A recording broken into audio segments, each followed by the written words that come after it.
Bom, produtividade individual dos colaboradores e produtividade da equipe. Tá? Como é que a gente vai fazer isso? Uma das coisas que eu aprendi ao longo desses anos, dirigindo o escritório e dirigindo também a DVBox, foi que o colaborador tem que ser reconhecido. Né? Tem que, mais importante, ou tão importante quanto ganhar bem, e aos poucos ir crescendo dentro das organizações, o reconhecimento é muito importante, é muito relevante. Ele tem que ser permanente e processualizado. Ele tem que ser feito de uma forma que não dependa do gestor se lembrar de reconhecer a pessoa todo dia, certo? E a gente só consegue fazer isso de verdade através do sistema de pontuação por tarefas.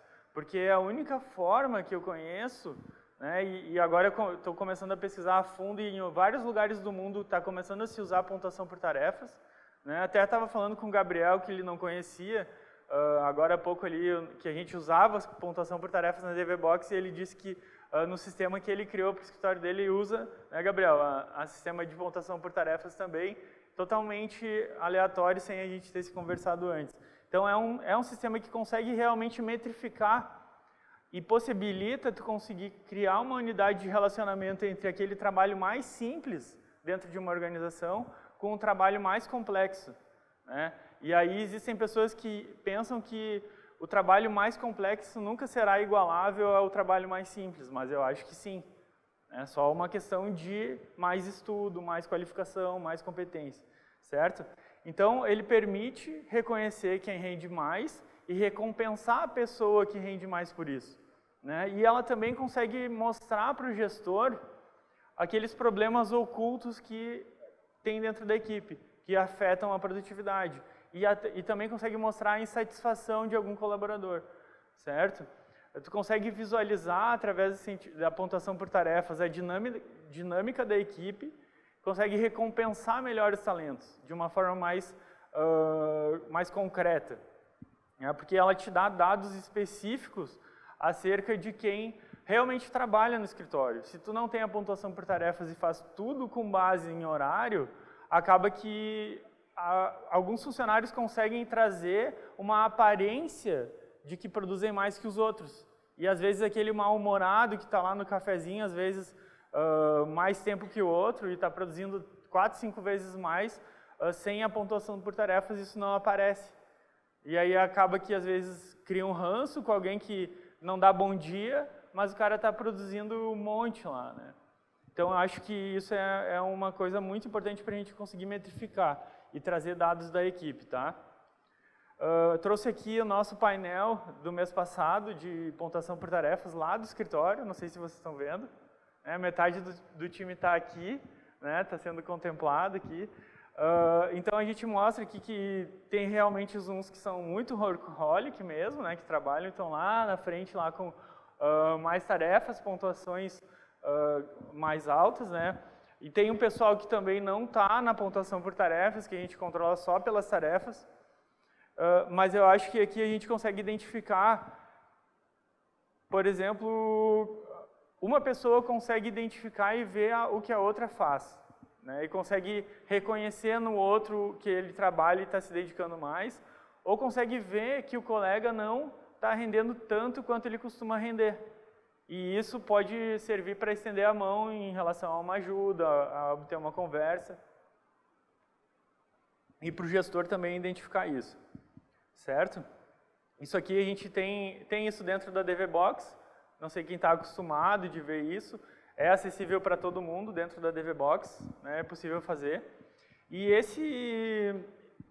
o ELTV é o ROI em gestão de pessoas, eu não sei se vocês conhecem essa métrica, é uma forma que está se aplicando no Vale do Silício e eles têm uma estimativa, né, porque lá eles não usam ainda a pontuação por tarefas, mas se tem uma estimativa de qual é o ROI que o funcionário entrega.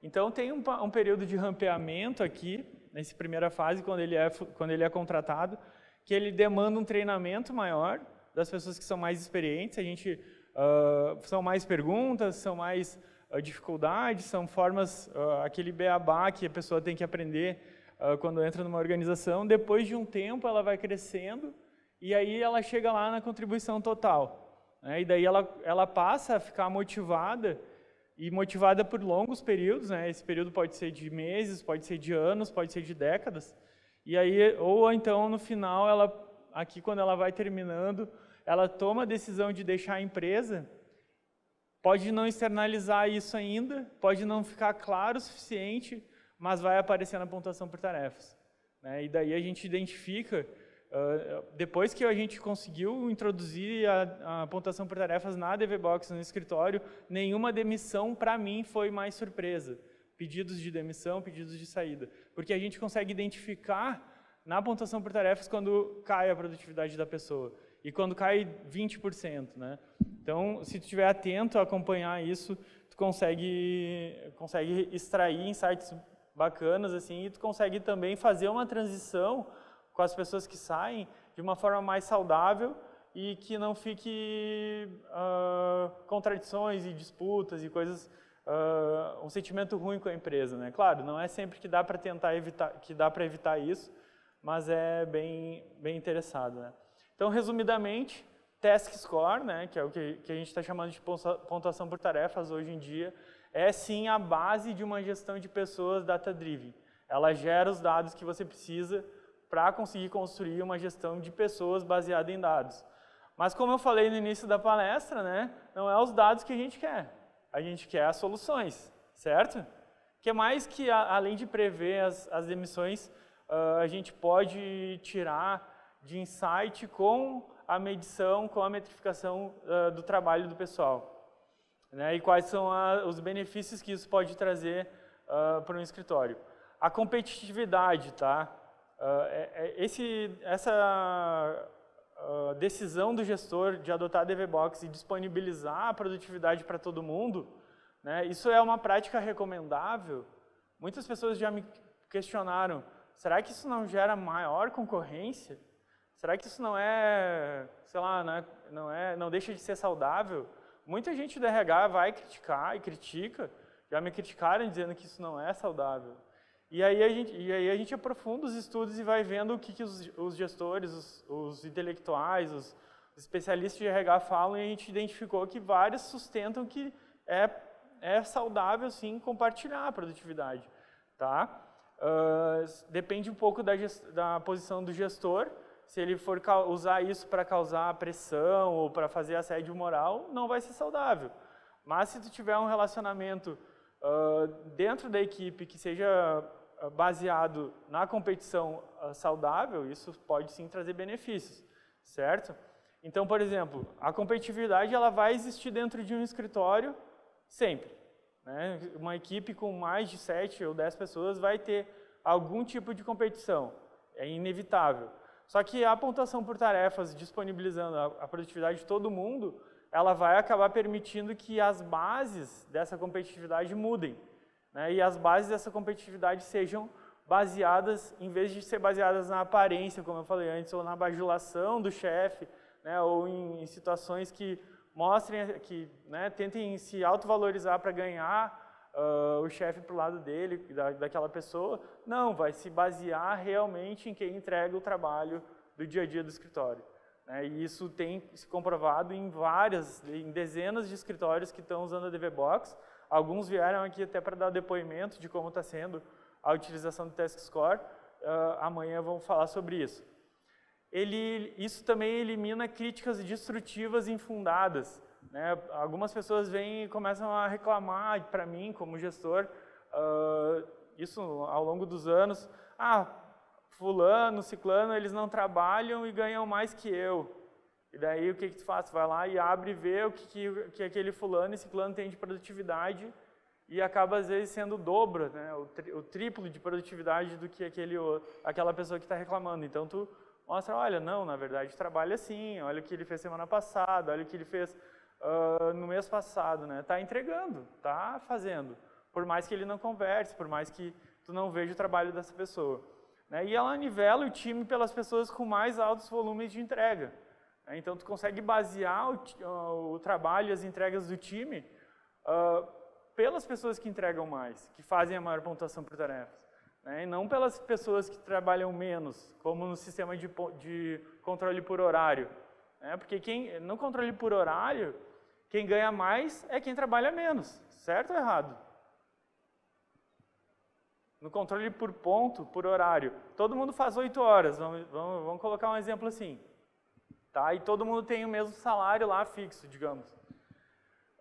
Quem trabalhar menos e vai ganhar o mesmo salário que o outro que trabalhou mais, vai ganhar mais. Né? Então, tu acaba com o tempo nivelando, eu vou trabalhar menos porque o outro também está trabalhando menos. Né? E aí tu vai acabando e destruindo, aos poucos, o nível de produtividade do escritório. Então, uma coisa, o pessoal está aqui, né, da equipe, uma coisa que a gente pode ver, e a gente costuma ver nas pessoas que saem do escritório, é porque elas chegam, eu quero dar uma diminuída na intensidade de trabalho, quero alguma coisa que eu não precise trabalhar tanto, e acabam saindo porque a produtividade está sendo exigida que seja alta. Né? Bom, mas vamos lá. Essa aqui é o gráfico da minha produtividade em novembro, não fiz nada, né, ali é dia a dia. Eu tirei esse print no dia 20, a DVBox mostra os dias que tu trabalhou e quando tu fez mais pontos. Né? Então, tu consegue ver, apesar do gestor, lá no escritório é todo mundo remoto, mas se fosse presencial também seria assim, tu consegue identificar quem trabalhou e que dia trabalhou, certo? Tu consegue ver quais pontuação fez, dia a dia, e isso também é relevante. Algumas coisas a gente pega por aí. Aqui é a de uma colaboradora, tá? A produtividade individual, a gente tem a descrição da pontuação das pessoas, todas as tarefas que ela fez naquele mês, então tu consegue identificar quais são as tarefas realizadas e por que ela está com aquela pontuação muito alta. Com o tempo, às vezes, isso acontece das pessoas duplicarem tarefas, né? Ou então inserirem tarefas que não foram feitas. É uma coisa que precisa, com certeza, precisa de fiscalização. Porém, tudo que tu vai estar analisando, tu vai ter dados suficientes para conseguir encontrar e julgar. Né? Outro item importante, como calcular o custo por ponto para a banca. Né? Como a gente vai calcular o custo de cada ponto para o escritório. Bom, a gente faz um cálculo do ponto de vista do escritório, não do ponto de vista do colaborador, né? Mas do ponto de vista do escritório, tu soma a folha de pagamento toda com o INSS, as verbas trabalhistas provisionadas, né, mês a mês, e dividido pela soma da pontuação individual total, ou seja, todas as somas de todos os colaboradores em cada mês. E aí tu vai conseguir tirar uma média. Então, por exemplo, uma folha de R$ 83.700 por mês, incluindo os impostos aqui, tu vai ter uma pontuação, por exemplo, de 42.500 pontos. Quanto que vai custar o ponto? Em torno de R$ 1,96. Tá? Nesse escritório, nesse caso aqui. Então, cada escritório vai ter a sua pontuação e é importante que o gestor saiba mais ou menos como fazer esse cálculo para conseguir identificar o custo dos processos e aplicar lá na produtividade, na análise de lucratividade que eu falei para vocês antes. Tá? O ideal é calcular esse valor anualmente, né? Daí vocês conseguem incluir 13º, férias e rescisões, e aí fica com um valor um pouquinho maior. Sim, não, interessante. Para saber como definir a pontuação por tarefas, né, a gente trabalha lá, quando a gente faz a implantação da DVBox, a gente faz uma lista de tarefas, mas a gente começa com a mais simples de todas e a que o gestor considera a mais complexa. E fixa lá, por exemplo, 1 ponto para mais simples e 300 pontos para mais complexa. E aí tu identifica depois pontos intermediários ali, nos 100 pontos, nos 200 pontos, tarefas que tu considera que teriam essa pontuação, e aí depois vai montando a tua lista com uma pontuação dentro desses marcos, assim, vamos dizer assim. Né? Só que daí nunca vai dar certo de primeira, tá? O que vai acontecer? Com o uso da DVBox, ao longo de 2 meses, por exemplo, 3 meses, tu vai começar a identificar que todo mundo quer fazer uma tarefa e não quer fazer a outra.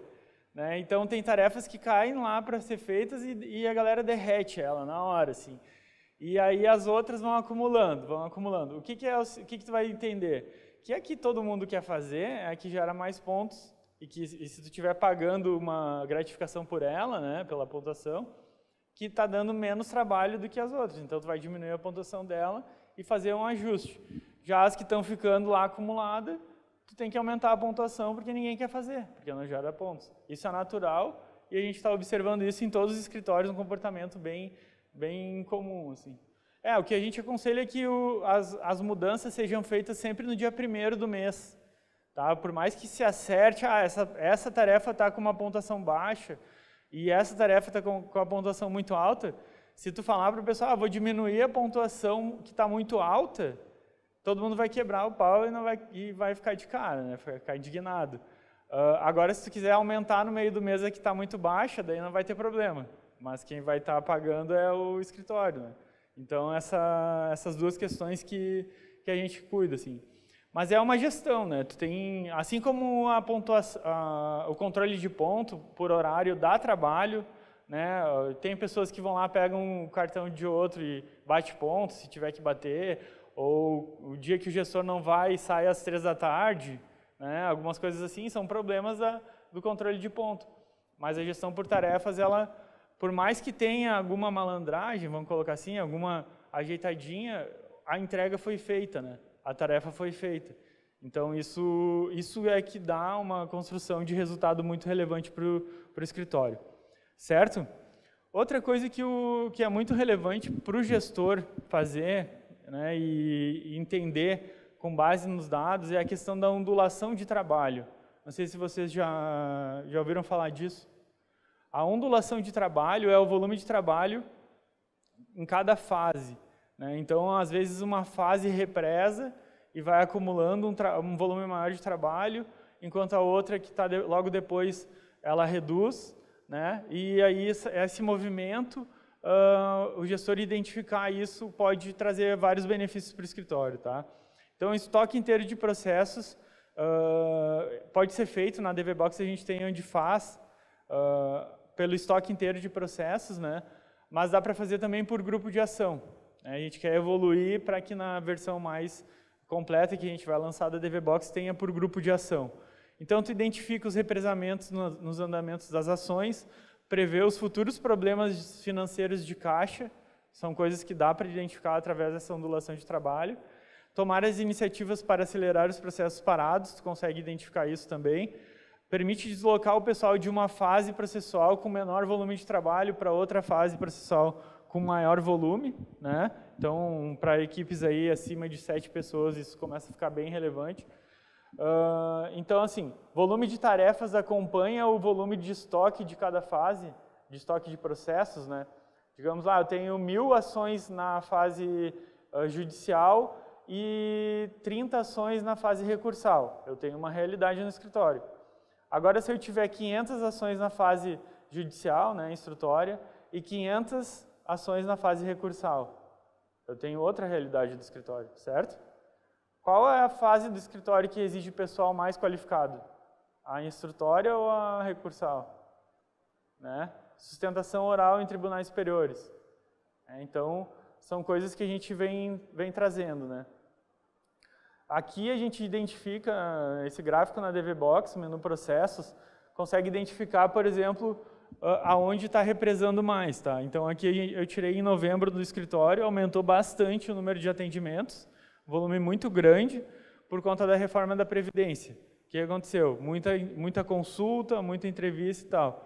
Na fase administrativa isso não refletiu, né? Pelo menos por enquanto não. E aí a gente tem um volume menor ali. Na fase judicial, lá, quase 1000 processos também, né, que estão tramitando. Né, então, ou seja, a fase judicial, comparando com a fase recursal, ela é maior. Mas será que precisa só, sei lá, digamos aqui, 30% a mais de pessoal? Daí é o que eu falo aqui, ó. Porém, as características das fases e dos grupos de ações também impactam no maior e menor volume de tarefas em cada fase. A gente conseguiria fazer a ondulação de trabalho, a ondulação de processos em um gráfico e ia ficar parecido? Sim, ia ficar parecido, mas não ia ficar igual.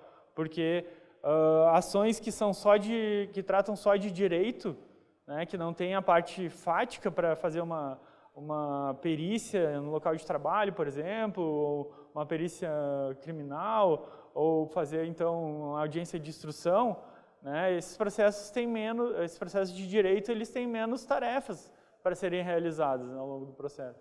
Então, varia por grupo de ação também, né, e por fase recursal. A gente tem um exemplo aqui, na parte do previdenciário, né, a fase recursal ela tem uma proporção muito menor de tarefas do que na fase judicial.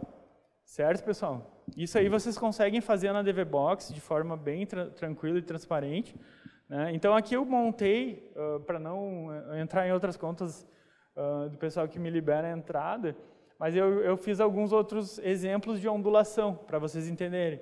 Então aqui é um escritório, por exemplo, que já tem bastante tempo, né? Que de repente uma ação de massa que entrou em fase recursal e acumulou tudo ali, um monte de processo em execução. Qual seria essa realidade do escritório? Bastante dinheiro no banco, né? Bastante dinheiro saindo. Só que tem que ligar um sinal amarelo para cuidar daquela fase lá, porque isso aqui vai acabar, certo? E daí, de repente, alguém que está aqui, sei lá, estourando champanhe em Ibiza, né? Daqui a 5 anos, se não cuidar daquilo lá, vai passar essa fase, daí as vacas magras vão vir, né? Aqui um escritório começando, por exemplo, tá? Não tem quase nenhum processo em execução, tem 3 ou 4 fase recursal, mas tem um judicial, administrativo e atendimento. Esse aqui também está lá em Ibiza, estourando champanhe, ou está suando a camisa no escritório, né, para conseguir pagar as contas, porque não está tendo receita. Né? Acho que muita gente já se identificou aqui, eu estou vendo pelas caras de vocês, que já passou, está nessa fase aqui, e é uma questão de tempo. Mantenham a resiliência, a persistência, que vocês vão chegar lá. Fiquem tranquilos, tá? Trouxe outros exemplos também, né? De algumas outras ondulações que a gente vê lá. Um escritório maduro, no meu ponto de vista, um escritório equilibrado, um escritório onde as pessoas se preocupam realmente com uma entrada previsível de novos clientes, de novos processos, e aí está tudo regulado. Certamente a fase judicial, pelo menos no Brasil, tende a ser a maior, né, em via de regra. E aqui, o que vocês acham que é um escritório desse aqui?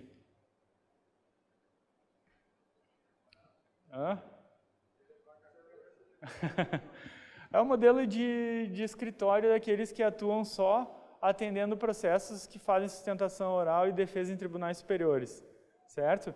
O atendimento é muito grande, bastante volume. Na fase recursal, geralmente quando começa a ação, né, e aí processo em fase de execução também, que esses escritórios cuidam por hora, certo?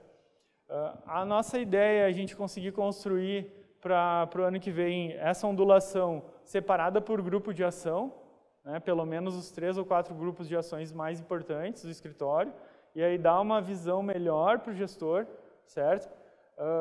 Só que o gráfico não é difícil de fazer no sistema, mas ele toma tempo do nosso desenvolvedor, por isso que a gente não tem assim, tanto quanto a gente queria, certo? Bom, pessoal, e tem um outro caso aqui que vai ser uma análise de caso real, tá? Que eu fiz aí para trazer. Eu fiz um pouco porque o nosso escritório precisava e um pouco também para trazer aqui para a imersão, para explicar para vocês como é que funciona, porque por enquanto, a DVBox não faz isso automatizado, mas vai fazer, né? O que a gente fez? A gente teve uma mudança drástica de legislação agora na área previdenciária que afetou um grupo de ação nosso diretamente, que é a reintegração de servidores públicos que se aposentaram pelo INSS e foram exonerados pelos prefeitos de forma ilegal, tá? E aí esse tipo de ação a gente pegou em torno de 150 casos até agora. E aí o que eu fiz? Eu extraí da DVBox, acho que tem aqui, mais adiante tem como é que faz a extração da planilha de todos os processos que tem esse grupo de ação e mostra qual fase eles estão, certo? E aí a gente fez um estudo tentando se basear nos dados que a gente tem disponíveis. Bom, foram 25 casos que a gente ganhou nesse grupo de ação que transitaram em julgado e somaram esses 25 casos, foram 15 que a gente ganhou, na verdade, acho que tem aqui mais a sequência. Não, perdão, foram 35 que terminaram, sendo que 25 que a gente ganhou, tá?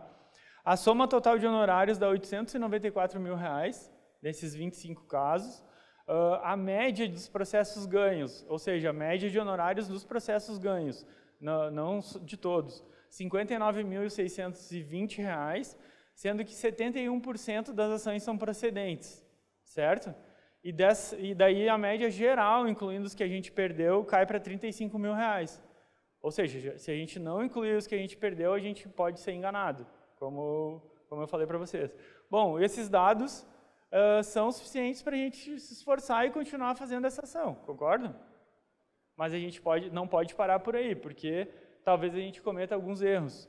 Então eu vou ensinar para vocês uma forma de fazer que a gente tem aplicado e que tem melhorado.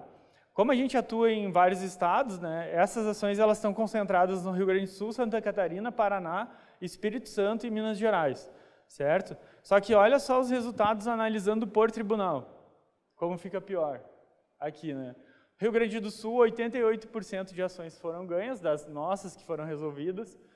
No Paraná, 54%, mas em Santa Catarina, Espírito Santo e Minas Gerais, muito das ações foram perdidas, né? Aqui em Santa Catarina, de 5, teve uma que foi ganha só. Então, a gente precisa pensar em estratégias, né, diferentes para cada um dos tribunais, certo?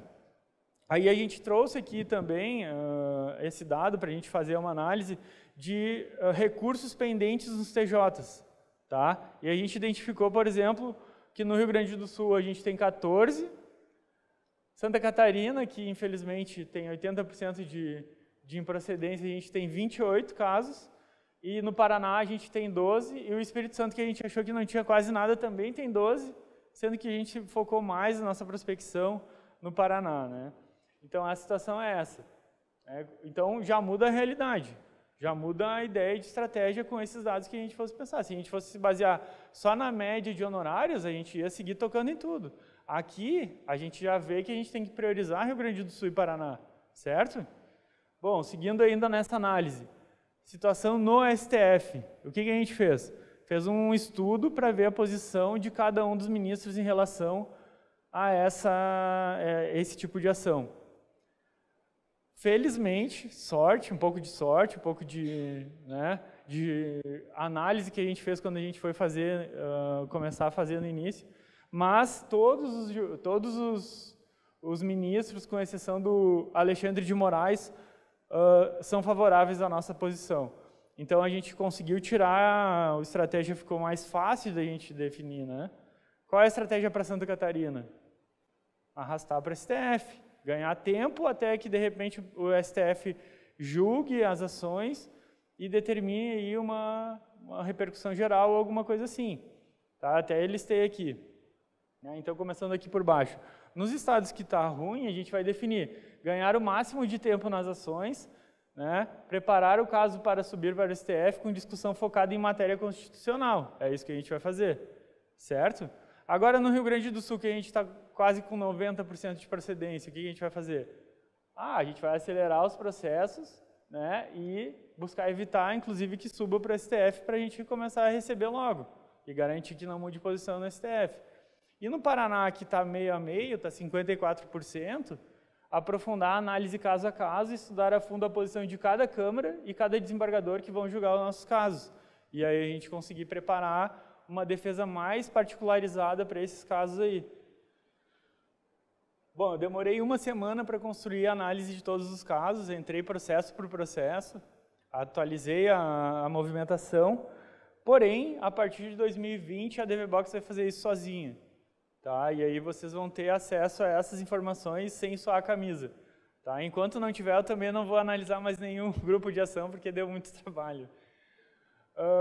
Bom, gerenciamento do funil de marketing e vendas através de data-driven. Né? Como é que você vai fazer para gerenciar o seu marketing, suas vendas, crescer de forma previsível, entender o que você está fazendo certo e entender o que você está fazendo errado. Basicamente, RD Station e Google Analytics, né, para quem usa esse stack de sistemas. O Google Analytics, eu recomendo fortemente, fiz agora, deu tempo de fazer recentemente, um curso na Alura. A Alura é uma plataforma tipo a Udemy, parece que tem na Udemy também, um curso sobre Google Analytics, é coisa de 6 horas de curso, então dá para fazer aí em pouco tempo. E aí você consegue montar o Google Analytics completo e fazer dashboards próprias para você cuidar o andamento do seu marketing em tempo real. Né? E a equipe também, e aí focar o marketing naquilo que você realmente quer, como vai converter, enfim. O Google Analytics ele é de graça, tá? Ele não tem custo nenhum, então é bem interessante vocês manterem por aí. Aqui está um exemplo que eu montei para o escritório, eu comecei a montar o nosso painel agora, de forma mais específica, né? A gente mostra ali, por exemplo, quais são os posts que estão sendo mais acessados, pode escolher quais são os posts que vão vir aqui no painel, que são, de repente, os mais importantes para vocês, talvez para qualificar os leads, né?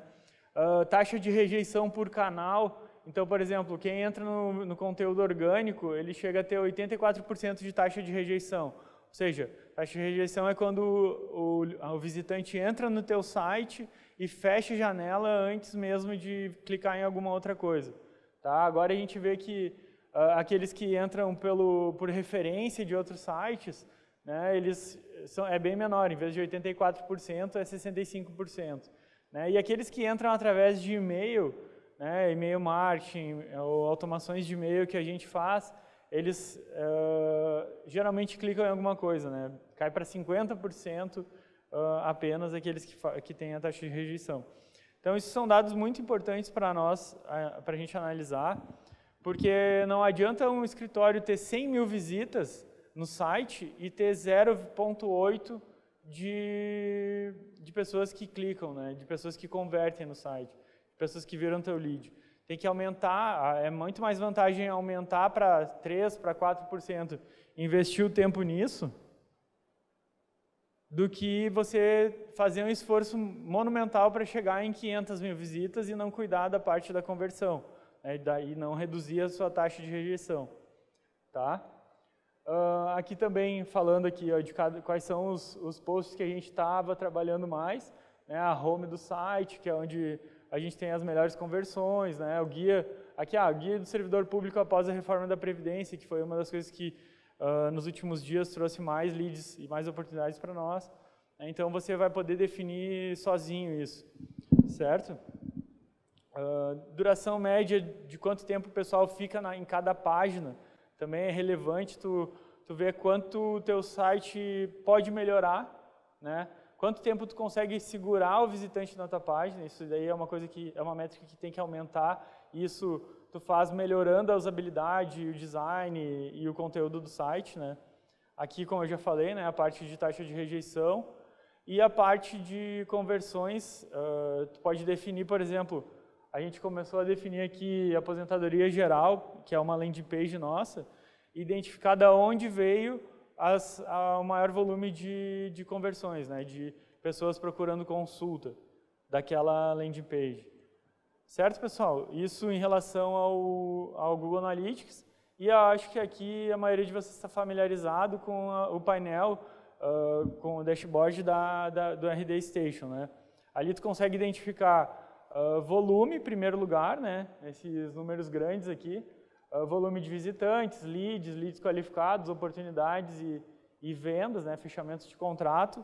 Mas não é só isso que é importante, né? É importante você definir e dar atenção principalmente, ao meu ver, a esses números aqui que estão menores, ó, que é a parte de conversão.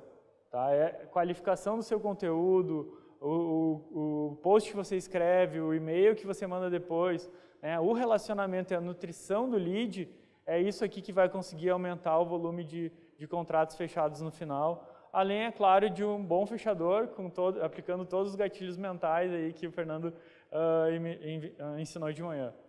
Certo, pessoal? Então, focar na melhoria das taxas de conversão é muito mais importante, muito mais econômico do que focar apenas em volume de tráfego, podem ter certeza, certo? Claro que não deixar de aumentar o volume de tráfego do escritório, mas focar nisso também. E só para concluir, então, um pensamento que quero que fique na cabeça de vocês, que gerem escritórios, né? A gestão por intuição é um crime contra si mesmo. Tá? A gestão por intuição, ela faz vocês investirem pesado em coisas que não rendem tanto. Tá? E começa a gerar trabalho que não gera tanto resultado quanto poderia.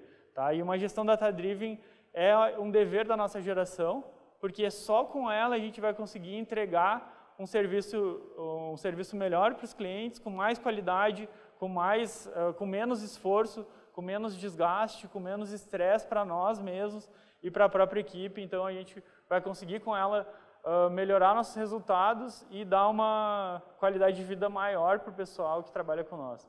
Certo, pessoal? Fechou? E espero que tenham gostado. Valeu!